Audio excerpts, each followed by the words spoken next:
Welcome back to Movie Recaps. Today, I will share with you a horror movie classic, The Night of the Living Dead from 1968. Spoilers ahead, watch out and take care. Barbara and Johnny take a 3-hour drive to visit their father's grave in Pennsylvania. Johnny moans about the long journey back and forth every year. He also complains about how they spend a fortune on the grave ornaments they have to buy for their father's grave, which he believes are taken back to sell again after they leave.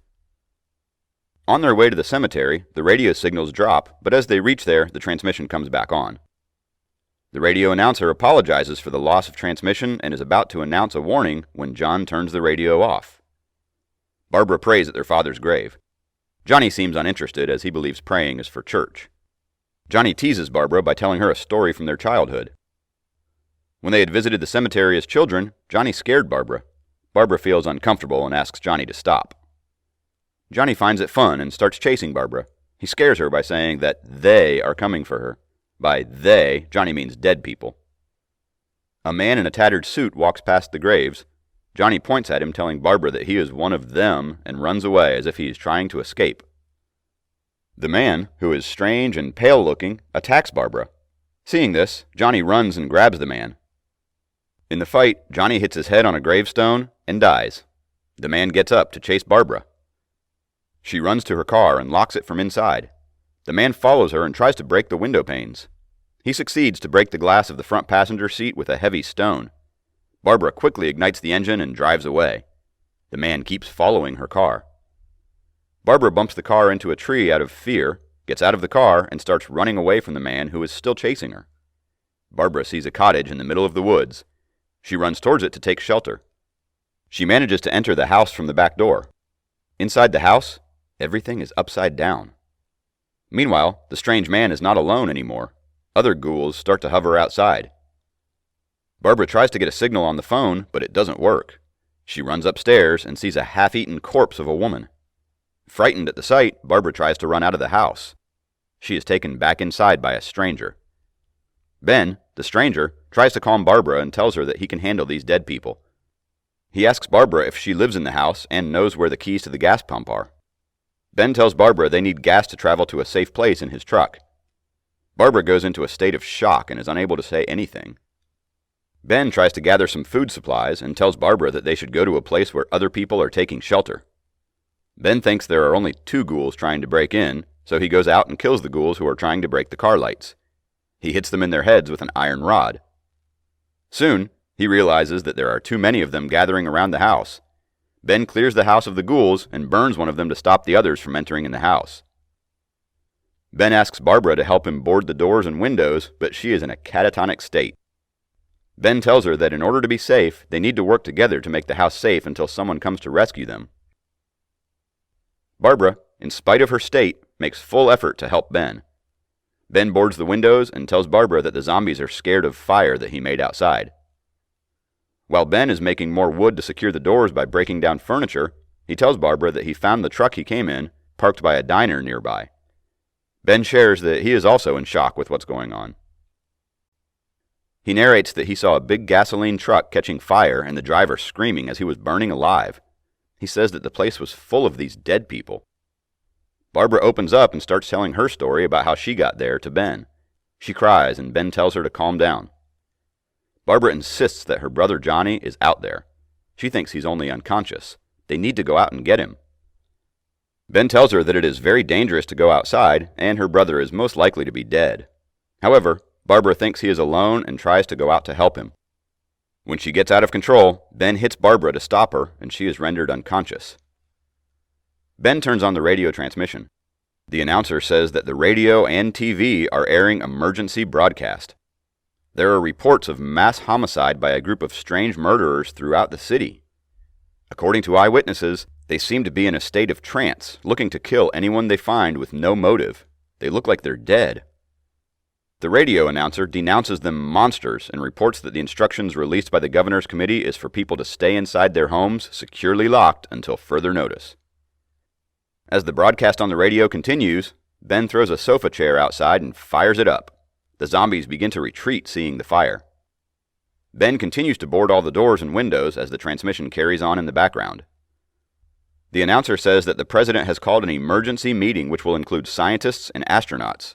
He urges that people need to stay indoors as these murderous creatures have infested most parts of the country. Ben gets tired of all the hard work. He leaves a door unboarded. He sits to smoke a cigarette.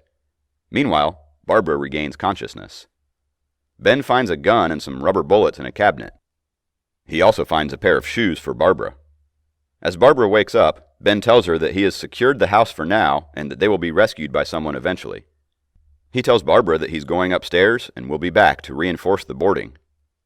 The radio transmission continues and adds to the information about the creatures that they devour their victims. Ben drags the partially devoured body upstairs while Barbara, horrified, listens to the broadcast downstairs. Someone tries to open the unboarded door. Barbara gets frightened and screams. Ben runs downstairs with the gun. It's Mr. Harry Cooper and Tom. Apparently, they all are taking shelter in the underground cellar. Ben came to look for supplies when he heard Barbara's screams and came to help her. Mr. Cooper and Ben have an argument. Ben thinks that these creatures are not strong enough, as he pushed 2 of them and they are more safe in the house. The house has got all the supplies, and he has boarded all doors and windows. Harry insists that the cellar is more secure, and they should gather all the supplies and go there. The boarding will not help, as they almost turned over their car on their way. Tom agrees with Ben and says that they can strengthen the boarding together. He also informs Ben that Harry's wife and kid are in the cellar and his kid is wounded. Ben says that he still thinks the house is the safer place to be. Harry says that the cellar has only 1 door that needs to be secured, and the house has so many windows. They can't guard all of them, as they are clearly outnumbered. Tom validates Ben's view by saying that the cellar has no back door. They will have no place to escape if the ghouls do break in. Tom emphasizes that the cellar is a death trap. There is no place to run or hide. Also, there's no way to let the rescue teams know that they are trapped down there. They wouldn't even be able to see if help arrives. Harry stubbornly sticks to the idea of going back to the basement. He says that he will go back there and won't be back no matter what happens.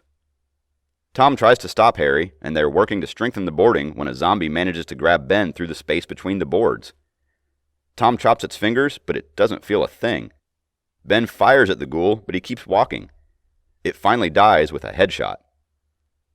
Judy joins in from the cellar. She's Tom's girlfriend. Harry is very cross at the zombie attack and wants to go back downstairs.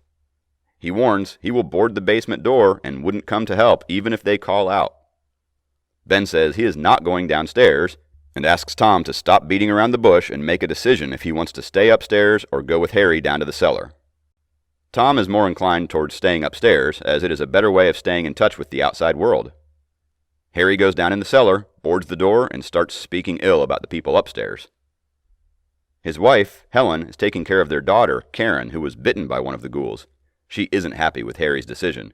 She thinks that Harry only wants to be proven right. When Harry tells Helen that he heard on the radio that these things are devouring their victims, Helen gets upset that there's a radio transmission upstairs. Still, Harry wants to stay in the cellar. Tom shouts out at the cellar door that they found a television set. Helen convinces Harry to unboard the cellar door. She asks Harry to listen to the updates in the situation and send Judy downstairs to replace her in order to keep an eye on Karen. When Harry asks Tom to send Judy, she, unwillingly, goes downstairs. Helen and Harry come upstairs.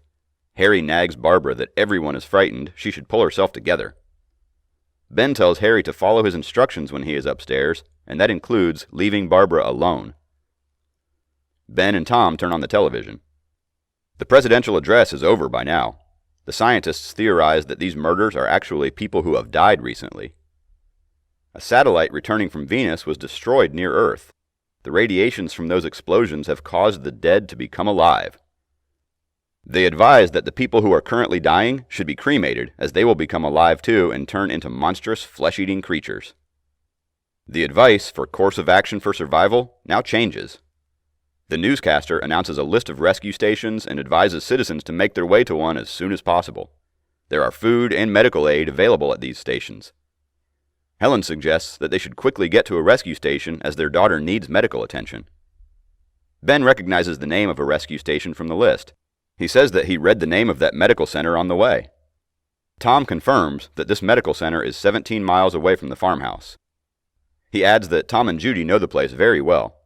They were going to swim in the lake when they heard about this outbreak on the radio transmission. Ben suggests they get fuel for the truck from the pump at the back of the house, only if they find the keys for it. Harry tells them that there are some keys down in the cellar. One of them should be the key for the pump. Tom quickly goes to get them. He finds some keys labeled pump keys. Ben isn't too confident with driving the truck, so he asks Tom. Tom says he can drive it very well. So, Tom and Ben decide to go to the pump and get the gas. They devise a plan to safely get the gas. Judy feels scared and doesn't want Tom to go out there. Tom tries to calm her down by telling her that they can't stay there forever. They need to get help. Ben tells Harry to go to the cellar with everyone until they return. The plan for their safe travel to the truck and to the gas station is based on Ben's discovery. The ghouls are scared of fire. So, Ben instructs Harry to fill up sheet strips in jars and bottles, fire them up, and throw them around the truck to make a ring of fire. He goes upstairs and does it through the window. Ben himself lights a fire with wood, and both Ben and Tom go out. The ghouls gather around to get them, but they are scared of the fire. Judy can't let Tom go alone, so she gets in the truck with Tom. They reach the pump, but the key doesn't work. Ben shoots the lock to open it, and they get gas. However, because of the wood burning nearby, the pump catches fire, which leads to the truck tires. While Ben tries to put off the fire at the pump, Tom tries to drive the truck away. The truck explodes with Tom and Judy inside. Ben runs back to the farmhouse. The ghouls start feeding on the flesh and remains of Tom and Judy, barbecued. Harry, who keeps watching everything from the window, doesn't open the door for Ben. Ben breaks in, gets mad at Harry for not opening the door, and starts fighting with him. Ben threatens Harry that he will feed the ghouls with his flesh. When they stop the fight, Helen comes upstairs and asks the time. She says that the new broadcast was scheduled for 3 a.m. Harry says that there were still 10 minutes left.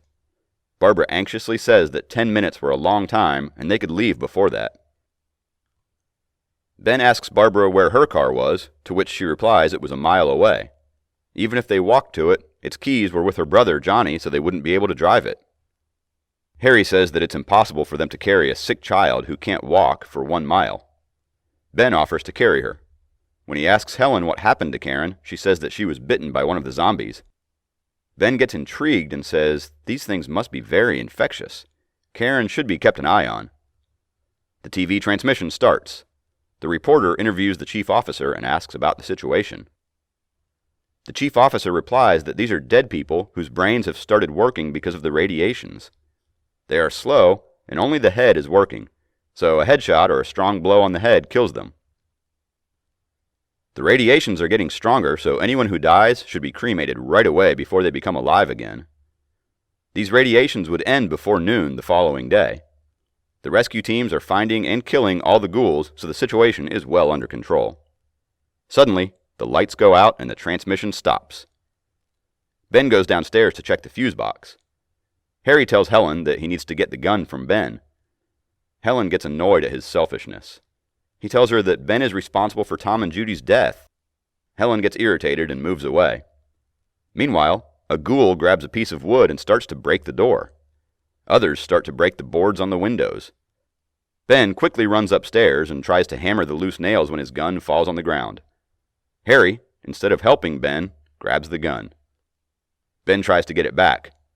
As both men are fighting for the gun, the ghouls manage to partially open the door. Helen gets trapped in them trying to keep it closed. Barbara gets out of her catatonic state and tries to help Helen. Ben succeeds in getting the gun back and shoots Harry in the shoulder. Harry uses his remaining strength to get Karen downstairs and dies beside her bed. Upstairs, Barbara pulls Helen out of the ghoul's grip. Helen runs towards the cellar to her husband and daughter. As she comes down the flight of stairs, she sees Karen eating away at her dad's corpse. Seeing Helen coming, she starts advancing towards her. Helen cries and keeps saying, "Oh, my baby," when Karen picks up a garden spade and starts stabbing Helen. Upstairs, the ghouls manage to break the door and come pouring in. They grab Barbara. Before vanishing into the mob of ghouls, Barbara sees Johnny.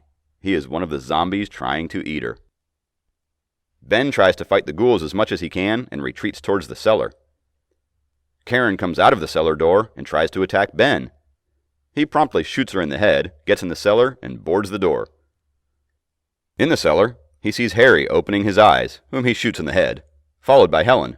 He kills them both and sits there listening to the ghouls patrolling upstairs. By early morning, the police and the rescue teams have cleared most of the city of the dead people by cremation. They find Barbara and Johnny's car a few miles away from the cemetery. They suspect there might be some of the Morbids in the farmhouse, so they take the rescue dogs and shooters to clear the area. When they reach the farmhouse, they start shooting all the ghouls. Ben wakes up by the noise of the gunfire. He quickly gets up and goes upstairs. He peeps through the boarded window to make sure it is the rescue officers. A shooter sees Ben and shoots him right in the middle of his forehead, killing him instantly. The officer commends the shooter for his nice shot.